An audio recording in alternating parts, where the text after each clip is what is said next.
This is an episode of RMK Productions and the 10 United Podcast Network. Normally, I do my introduction and say this is a special episode, but this is an episode that I wish I didn't have to have this conversation. I am joined with my friend and expert, Barbara Ullman. She is a bilingualist. She speaks 3 different languages, originally from Germany, but she now lives in Houston, Texas.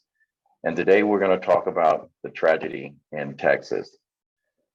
RMK Productions and the 10 United Podcast Network, our mission is to, through the power of story, to uplift, inspire, share experiences and perspectives using the framework of teaching, learning, and modeling. What I want you to pay attention to, that part of the mission, is the teaching, learning, and modeling, because this conversation is a conversation that we should not be having. But unfortunately, yesterday, May 2022, the 24th, that was Tuesday, 22 people lost their lives. 19 were children, to an 18-year-old that was allowed to purchase a semi-automatic weapon. He killed adults and 19 children, age rangings, I don't know. The motivation for this conversation is to have an uncomfortable conversation. And I shared this conversation with my good friend, Barbara, and I think you need to hear what she has to say. And I think you need to take heart in the conversation that we're going to have. Barbara, I love seeing you, and I'm going to say welcome, but my heart is broken right now. And I know that the text messages I received from you, your heart is weighing heavy now because you have children in the Texas area. Can you give me some idea of the conversation that's going on, and then share with me the conversation you had with me and your feelings regarding raising your kids, your children in America, because you have a son that is a Black man that is equally at risk. So tell me what's going on in Texas and about the tragedy. Yes, I am still totally under shock. Thank you for the opportunity to speak. In Texas, in a very small village in Texas, there was a shooting at an elementary school. So referring to the age of the children, we're talking about really, really young children. It's an elementary school, and it happened 10 years after Sandy Hook's. And back then, I was in disbelief, but I thought this had rattled the world to the extent that it could never happen again until yesterday. And lately, I have been looking into the news, and it's just one thing after the other. We just had the shooting at a supermarket where people of color were attacked, Black people. Now we have another Sandy Hook's right here in Texas. And as a German, an expat in America, I am utterly shocked. I know I grew up very well protected because weapons are not allowed to anybody but the police, which gives you a sense of security because you know nobody will run into your house with a gun and threaten your life. And at this point, as my son just started high school this year, I am reflecting if I can, with a good heart or consciousness, even keep them here in America, which I would have never thought is the land of opportunities.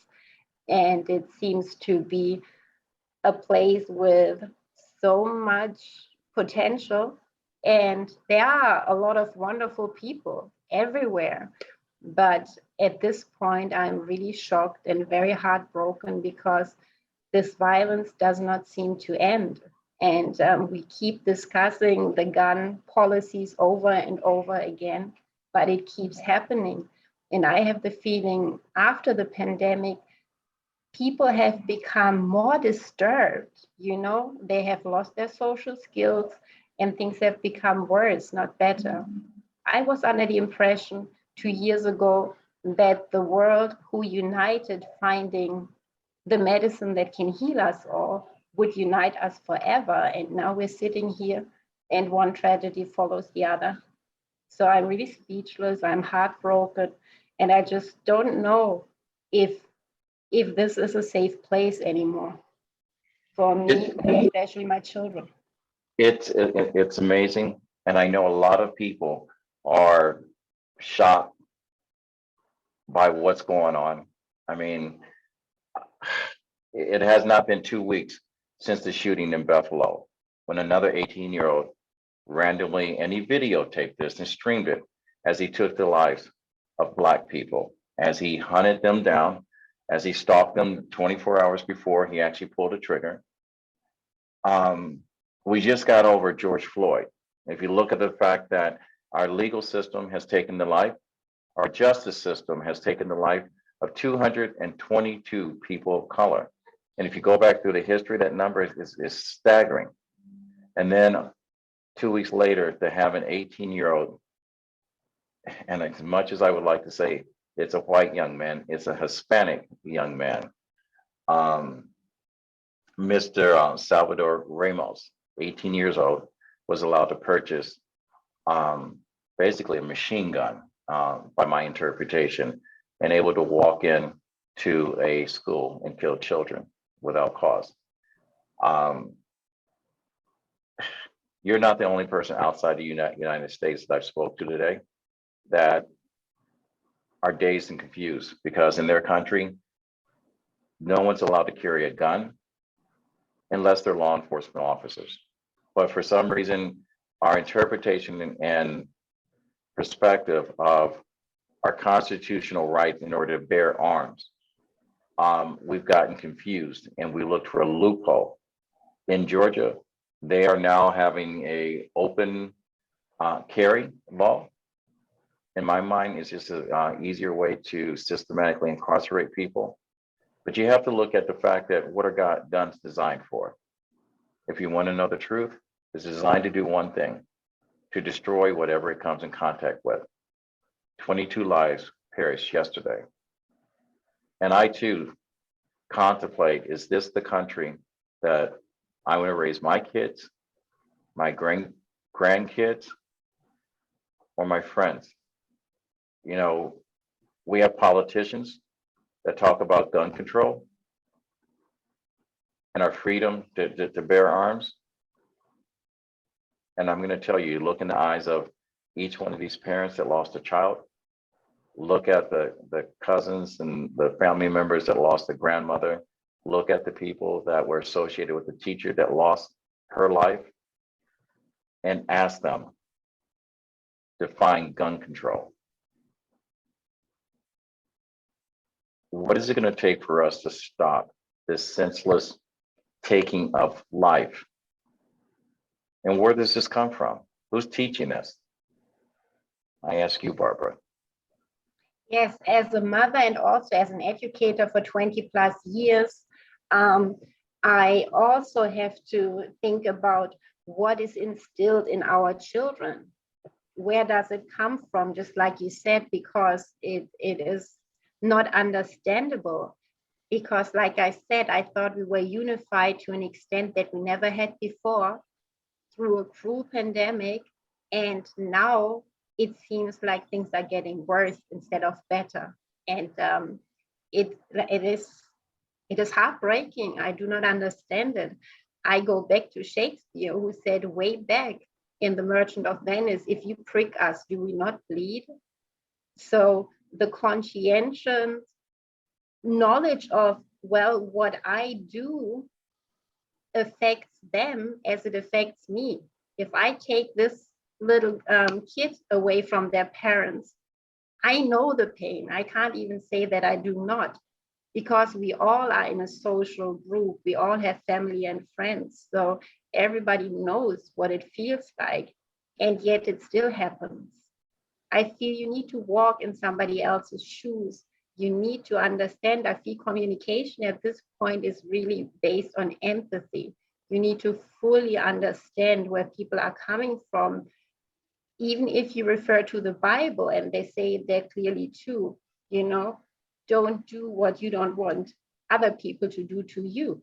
You know, it is logical, it is common sense, but it's still happening. And I also feel like there should be more detection on social media, because this young gentleman, before he went to the school, he posted on social media 2 huge machine guns and that he was going to do what he then did.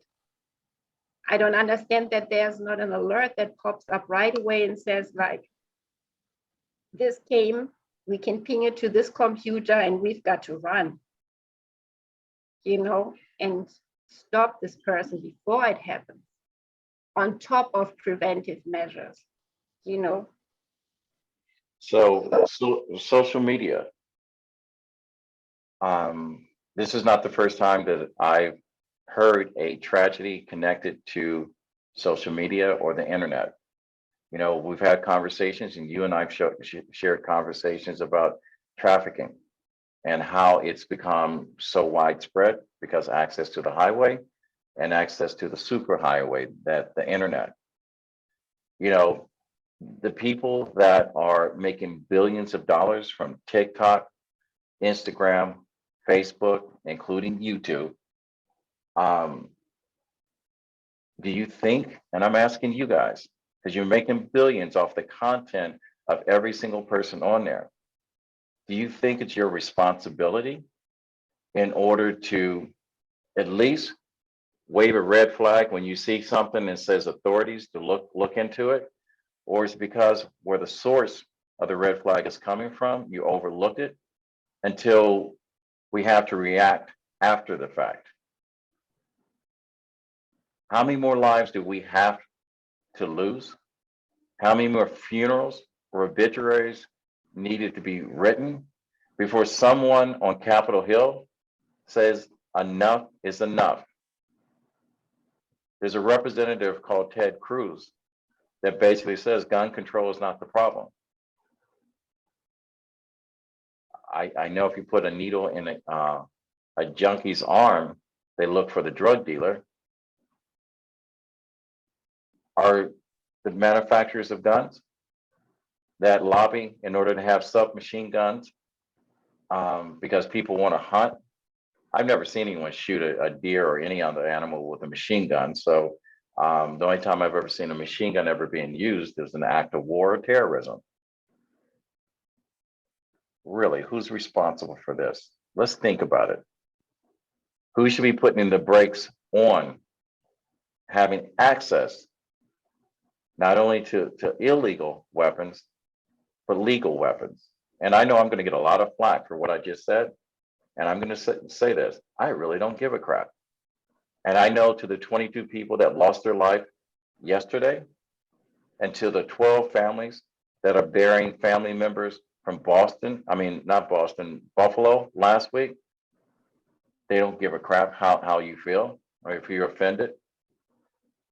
And I'm hoping that social media allows this video to be played, because this is a conversation, as uncomfortable as it is, needs to be had. Now, Barbara, I'm going to ask you a personal question.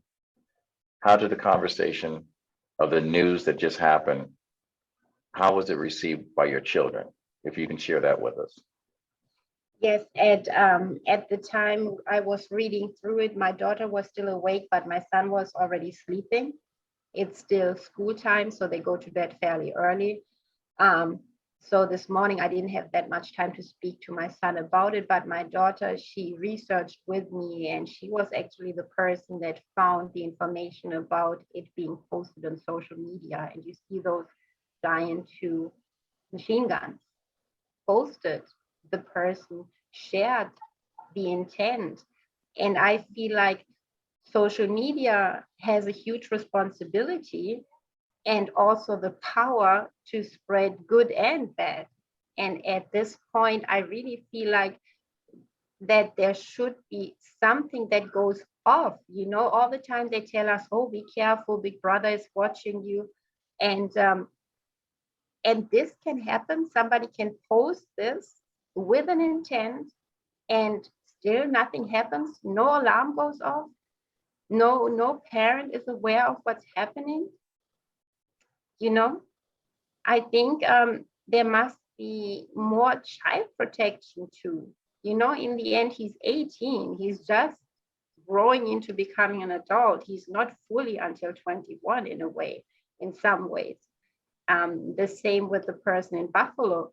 And I feel the alert system needs to be stronger, the education needs to be stronger. I think we need to have like many courses and classes to educate people, most of all and everywhere.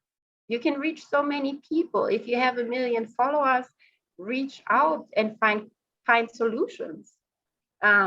Communicate, do workshops on how do we deal with what is happening, how can we retrain people's minds. I think this is so urgently needed. And I agree with you. Education is key to having the conversation we have, but a stronger call to action is the answer. Because I will say this, you know, from the time we're born till we're 2 years old, we connect to a source that teaches us how to eat, how to think, how to feel, how to love, how to like, and how to hate. Those two individuals that brought you into this world. Your mind starts to emotionally connect between day one to year two. If you perpetuate the bad message, don't be surprised when the messenger delivers the message and everyone is offended by what they see, like yesterday's event, like last week's event, like last year's event. We keep repeating these events, and we have Congress people, congressmen, congresswomen, because of profit, they turn a blind eye because their kids are not laying in a coffin. Their family members are not writing obituaries for other family members. You know, and this is personal, I'll speak. These are my views, not the view of RMK Production and the 10 United Podcast Network. But I will tell you, if it happened to the families of one of our Congress people, we will have a different conversation on gun control.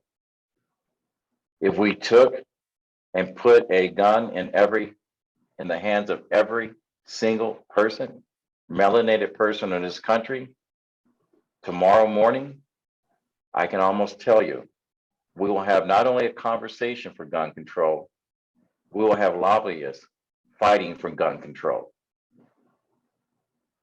There's no reason an 18-year-old in any state should be able to purchase not only a gun, but a machine gun. And there should not be a conversation we're having with our children that doesn't put a high value on human life. There's an education that we get behind the doors of a building that they put up that says we're responsible from K to 12. There's an education we get beyond our education in the formal undergrad education. But the people that have this high education also want to turn a blind eye. Like you don't see color, you don't feel the loss of these people unless there's a vote to put you into a seat where you have power and you exercise your power against the people that put you in that seat. Hopefully I phrased that right. I hope people think about this conversation.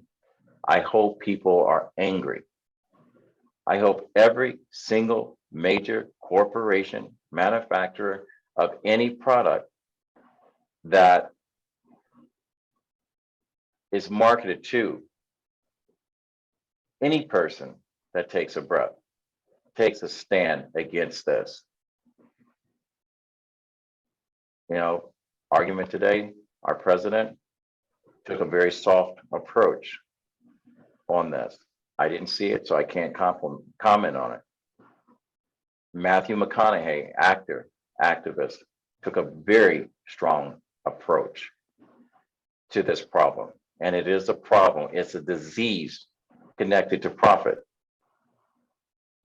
Coach, and the NBA coach, Stephen Carr, took a very strong approach to this. For those that are in earshot of this podcast, if you don't take a very strong approach and have a higher sense of call to action, you might as well just pull the trigger yourself, because your silence supports the cry. Barbara, before we end, what would you like to say to the families? What would you like to say to the children that survived and their families? And what would you like to say to the people that have the power to make a difference so this doesn't continue to happen 3 weeks from now, 2 weeks from now, a year from now? What would you have to say? To the parents, most of all, and the children that are totally under shock and scarred for life, I want to say that my heart is broken and that I'm sending my prayers, that there are no words that can really express what they are going through. And as an educator and mother, I want to say education is key. Just like you said, 0 to 2, the parents are in charge. After 2, the parents don't stop being in charge, because you're always in charge. As long as I live, I have children and I take responsibility for them. I role model to them, because you cannot only say it, you also need to do it. And I feel education is key, training on every level to make a change. Because I come from education, to me, the most important thing is if we educate from 0, people should have a different approach. This could literally turn things around.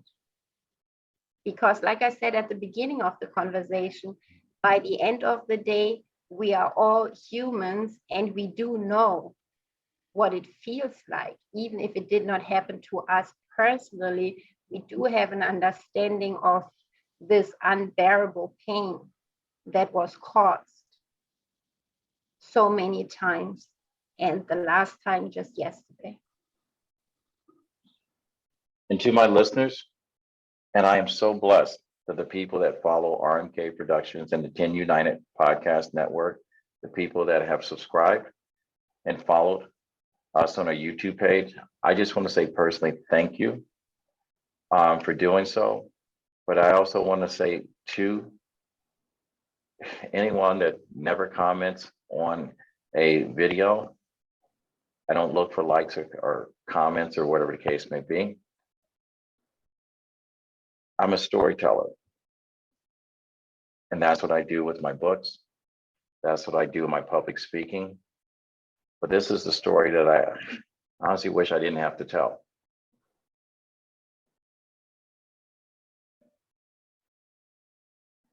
I know what it's like to lose someone whose life has been taken unnecessarily by a gun. Until you know that feeling, you know, Martin Luther King says, never ever let someone lower you to a point that you hate.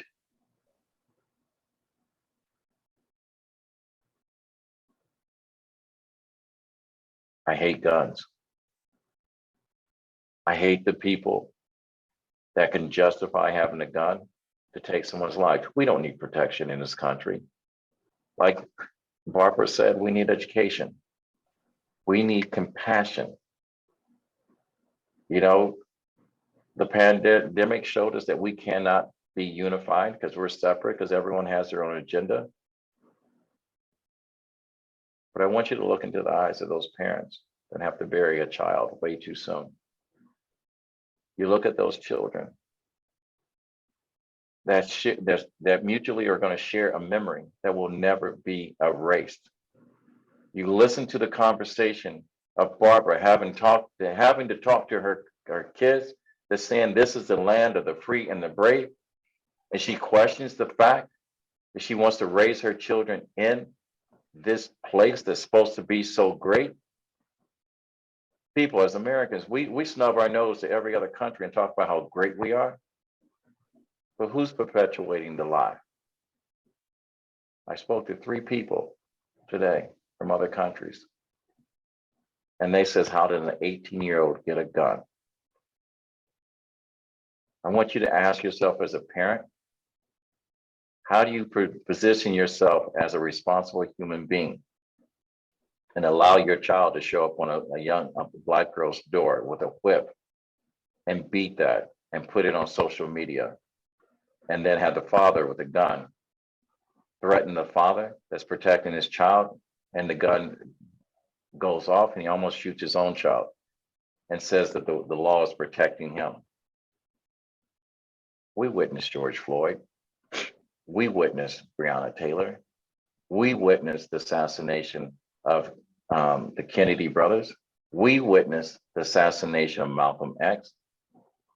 We witnessed the murder of Dr. Martin Luther King. We keep on being witnesses. Today is time to stop. And so with that said, my grandfather always said, when you get to a point that you can help someone else, it is your duty to do so.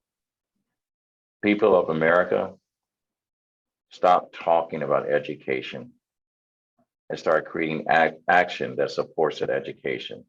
It is your duty to do so. And with that said, I'll fade to black. Till next time. Hopefully it's not another time.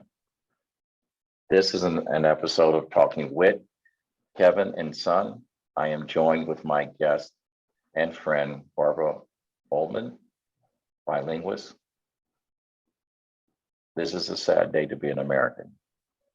This is a sad day for anyone that has come to this country looking for a new life. I just shake my head at what I see right now. I know this is not the first conversation. It won't be the last conversation. And honestly, God, I wish this was the last conversation. But people listening to this, be a better person. Teach your kids better. Arm them with a strong sense of humanity and love. And you won't need a bullet. And I'll fade to black on that.